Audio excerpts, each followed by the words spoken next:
The Congress's biggest weakness is that it is not able to do that last mile well as the BJP does. You see it in all elections. You go to a booth to vote. Outside there will be more BJP people than Congress people.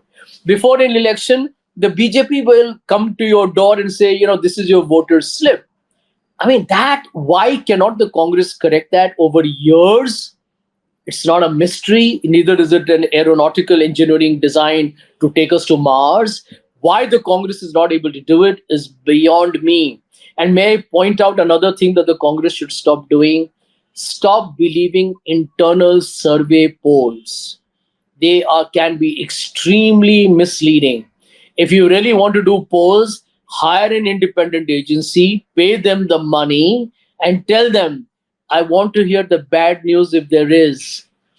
Link their performance to some. If the results are good, I'll pay you more. But please do not live in this land of hallucinations, because you'll end up having egg on your face. Choose whether it's fried or an omelette. You'll have that on the election day. So I'm telling myself, Neelu, that the defeat in Haryana could be great news for the Congress and the India Alliance, because hopefully they will not make the same mistakes in Maharashtra. And I'm going to tell you what they should do in Maharashtra is to make Uddhav Thackeray the chief ministerial face of the MVA. Instead of behaving, we are Congress, we got 13 Lok Sabha seats, our hit rate was excellent. Yes, it was. But you don't have any leader in the state today who matches Uddhav at all in terms of popularity or in terms of credibility. So these are decisions that if the Congress party does it, the MVA does it, Maharashtra is as promising as it was before, and we can have a new story in the next month. You said that it's a great, sign of relief in a way, and it's a sign of, joy that in a way Congress has lost Haryana. But what does it mean for BJP now? Because we have a more emboldened Prime Minister Modi, we have a more emboldened BJP, and to what extent can they, carry out their agenda of fascism, then their agenda of Hindutva? To what level can now they go? And how will really the India Alliance counter them on this bit? Well, Neelu, let me tell you, the Congress has once again given BJP a lifeline. The BJP was down and out. If they had also lost Haryana along with Jammu and Kashmir, you can imagine what the narrative would have been. That will this government survive if they lose Jharkhand and Maharashtra? Okay. Now what has happened? Narendra Modi got media space, he bought it. He straight away made a speech. He blamed the Congress. He brought in all the issues of reservation, etc., which were like, we all know it's fabricated. But they made their political statement. But that's what the contest is all about, right? Even the Congress would do the same thing. So here is the point, that if you give your opposition an opportunity to put their foot in the door, they're going to elbow you out and walk right in and occupy the sofa and probably throw you out of the door. So the Congress has now created a needless, motivated competitor in the BJP. I live in Mumbai. I know people across Maharashtra. And the general sentiment seems to be that the Mahayuti is on its way out. People are unhappy and everybody's excited about Uddhav leading the MVA to victory. Which is why I'm saying that I wish the Congress had won Haryana and allowed that positive body language and confidence to come into Maharashtra. The reason why I say that I'm okay with Congress losing Haryana, because I would have not liked it if we won Haryana and blew Maharashtra, because we all know this is the second largest state and probably will send a signal, being the central part of India, as to what the mood could be. Now, Narendra Modi, if you look at it, Narendra Modi has increased the stakes for Maharashtra. By saying that Haryana is the mood of the country, he's actually increased the stakes for Maharashtra, right? So if tomorrow the MVA wins Maharashtra, Sanjay, did you hear Devendra Fadnavis making a statement right after the election results when it became clear that BJP is winning? And he said that just like we have won Haryana, we'll win Maharashtra. Well, that's a rhetoric. I mean, he's bound to say that. But the truth, Neelu, is that Maharashtra is a very different ballgame from Haryana. I don't think the voter here cares a dime as to what happens in any other part of the state.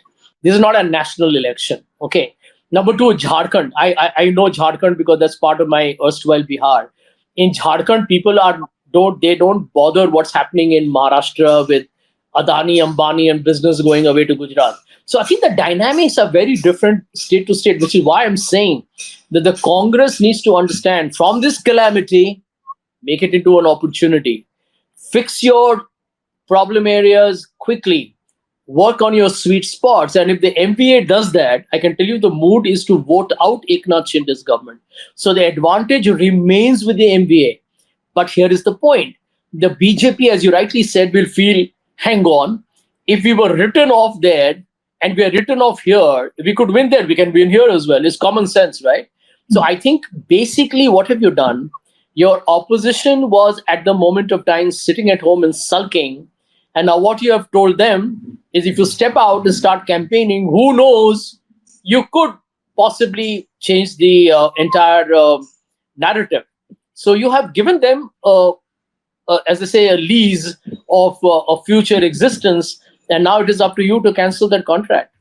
Right.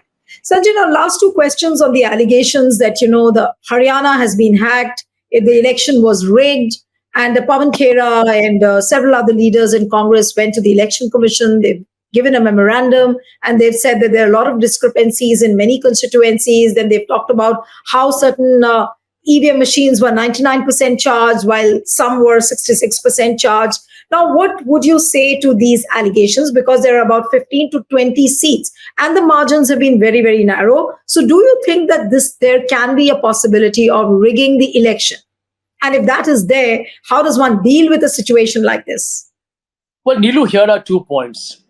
If any political party complains to the Election Commission, whether it was Jairam complaining about a slow declaration of the result, or the batteries charged on EVMs, or even a very outright allegation of, say, a fabrication or some kind of, let's say, a rigging.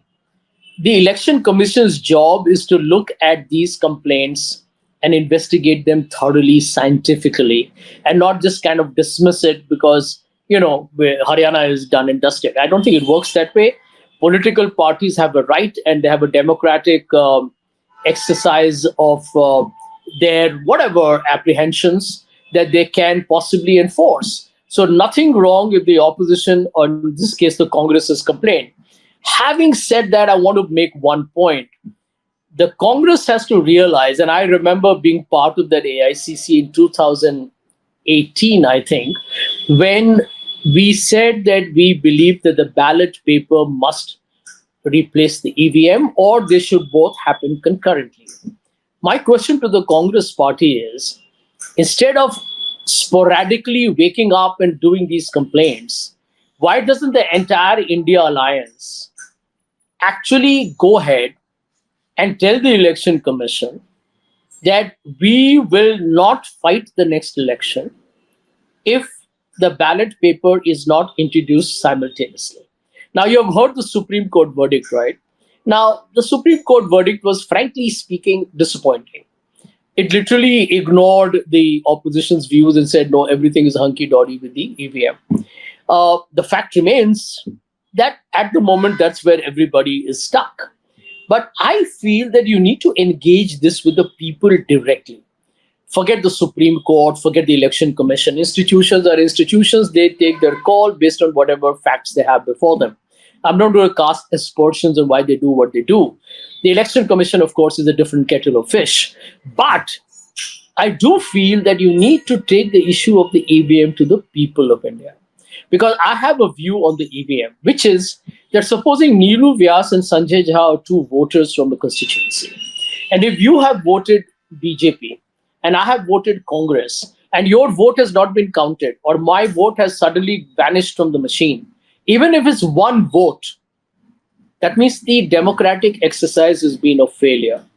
In a democracy, you don't have a margin of error on votes. There's not an exit poll. These are actual votes.